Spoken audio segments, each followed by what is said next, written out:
we pause for a second or two. This is episode 76, comparing people to robots.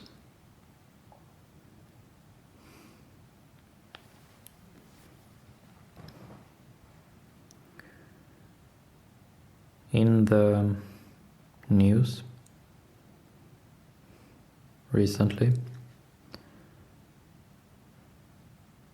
different new inventions are being presented by the large tech companies.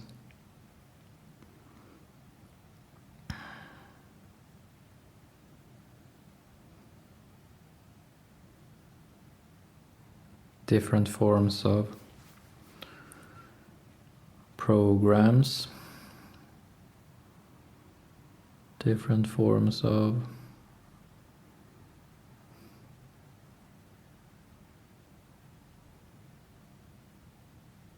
I'm not really sure what to call them, actually. Officially, they are called AIs. They are called interfaces. They are called aids.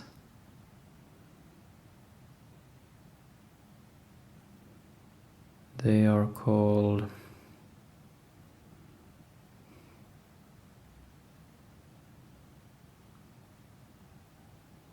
desktops.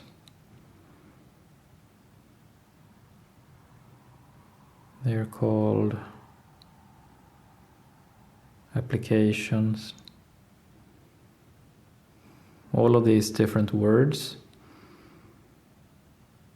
that emotionally means little to us. Emotionally, the words seem arbitrary.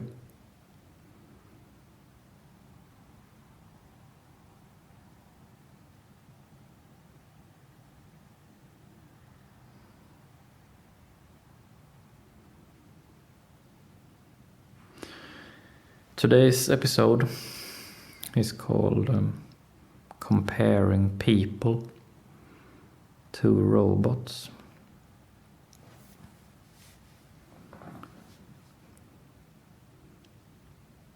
And this phenomenon of comparing people to robots and comparing robots to people has been done for hundreds of years, or at least 100 years, to a greater or lesser extent. And it has gone up and down. And right now, it is being done to a very great extent, and in many different ways.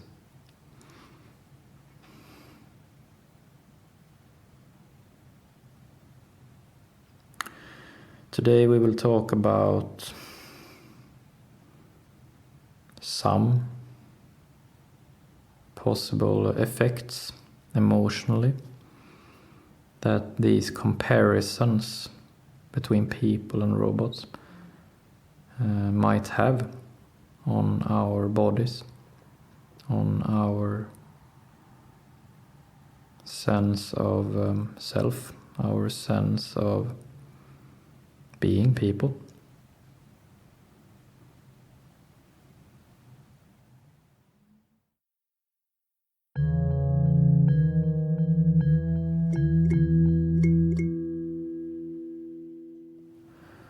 When talking about this, might be a good point to start with talking about why you might want to compare people with robots.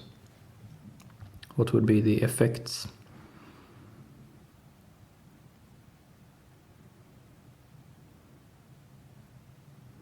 So if we start with talking about how would the view on robots change by making them look like us and feel like us. Well, robots are inanimate. They are things. They are mechanical.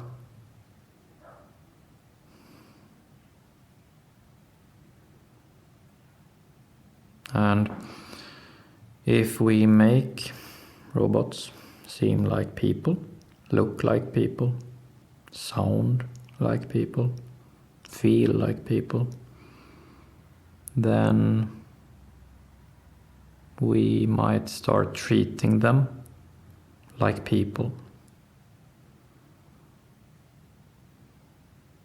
So, if I am an inventor, or if I am a manufacturer of a robot, and I give this robot, or I market this robot to be lifelike, to be like people,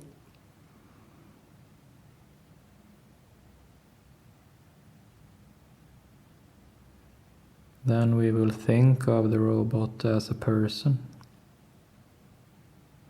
and our decision making will change when this thing seems like a person just like me.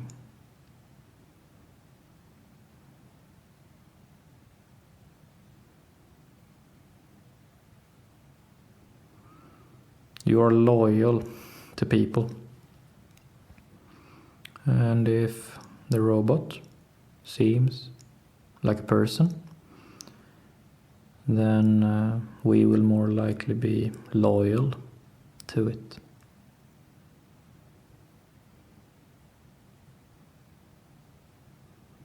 Being loyal to a thing. Listening to a thing.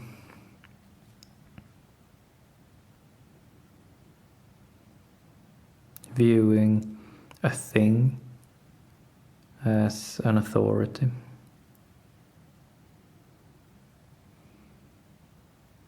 Taking advice from a thing. It can quite quickly become quite confused and dangerous.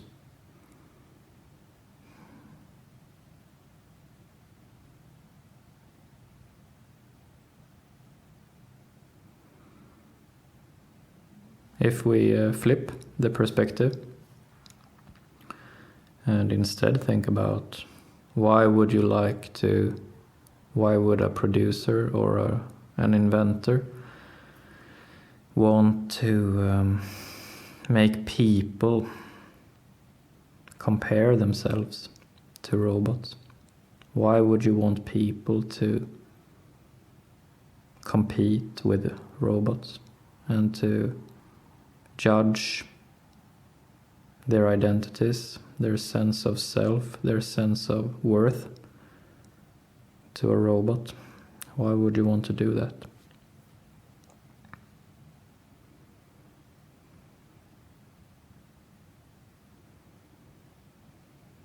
Well, I guess it's the same as what we talked about before, but in the opposite way. A person who compares himself or herself to a robot will be more prone to objectifying himself or herself, will be more prone to thinking of themselves as a thing.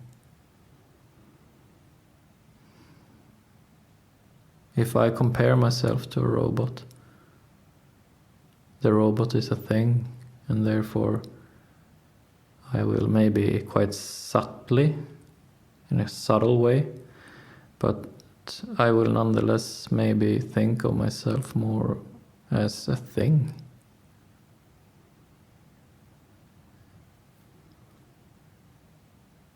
And you don't need to be loyal to a thing. So if we start thinking about ourselves as things, and not people, but things, then we will not demand loyalty. We will not demand integrity. We will not demand rights. We will not demand complexity. We will not demand ambiguity or paradoxicality. We will not demand to be a hassle.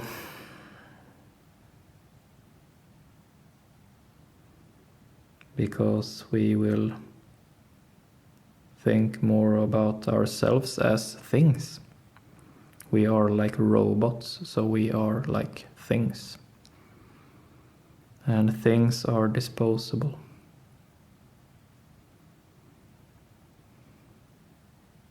We will not make as high claims if we, even just a bit, feels disposable. Once we start thinking about ourselves in our everyday lives as disposable, it's over.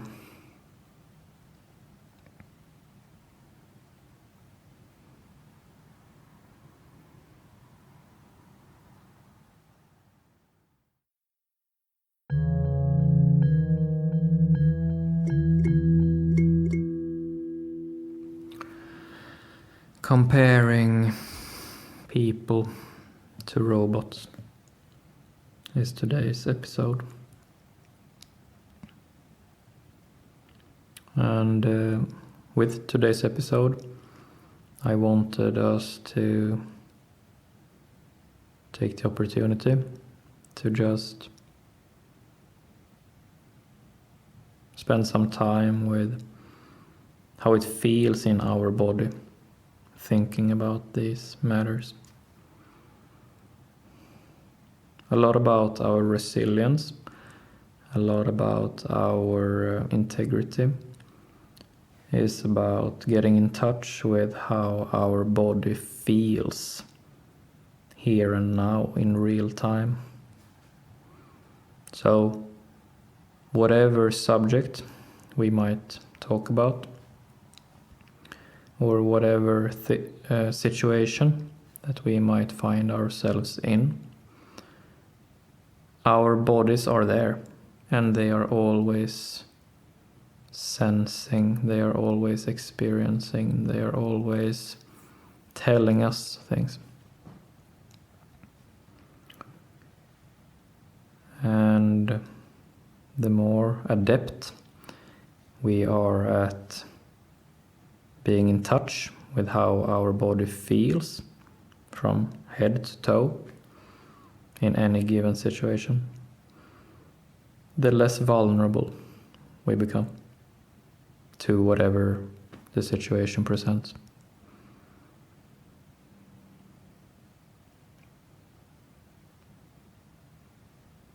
Situations become less dire. Situations lose a lot of their volatility once we get in touch with how it feels in our body right then and there in real time.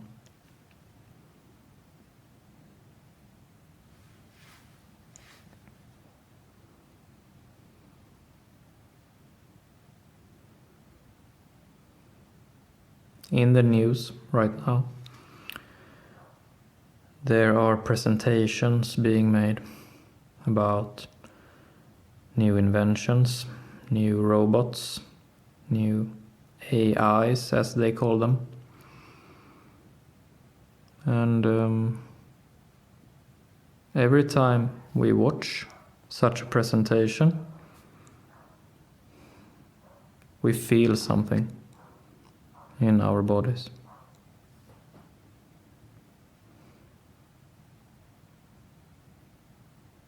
And if we are in touch with how it feels in our bodies as we are being presented with this new gadget or desktop or application or whatever, we will know what it is. It's never what it is presented to be.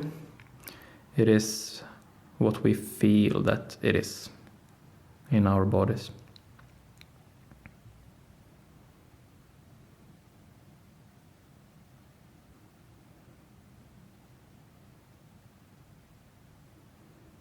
Intuitively we know.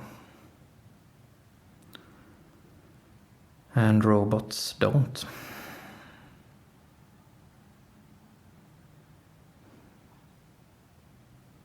And that's what it comes down to.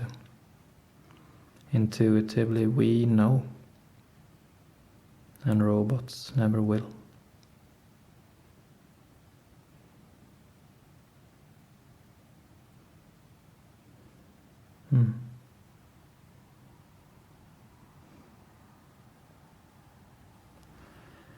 That's it for today. Thank you.